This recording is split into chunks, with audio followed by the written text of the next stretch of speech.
Après quelques leçons de pilotage en 1920, Amelia achète un avion, obtient son brevet de pilote. Elle n'est que la 16e femme des États-Unis à l'obtenir et cumule les petits boulots pour payer son carburant et ses heures de vol. En moins de 2 ans, elle établit son premier record.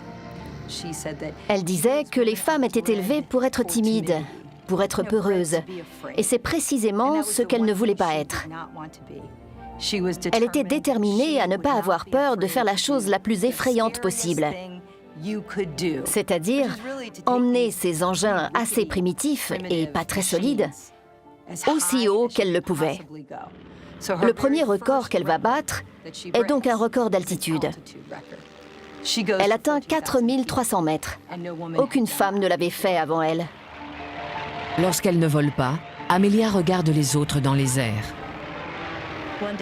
Un jour, une femme pilote est en train de faire une démonstration de vol et elle se crache.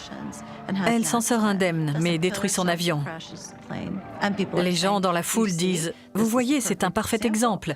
Les femmes ne peuvent pas piloter des avions. » Et que fait Amelia?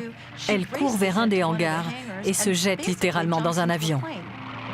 Elle épate la foule par ses acrobaties et un atterrissage parfait. Elle se présente ensuite devant la presse. Pourquoi vous avez fait ça? Je l'ai fait pour prouver que les femmes font d'aussi bons pilotes que les hommes. Peu de temps après, quelqu'un cherche une femme pilote sur la côte Est. Et quel est le premier nom qu'il entend? Amelia Earhart. Par ce geste audacieux, Amelia vient de se faire un nom.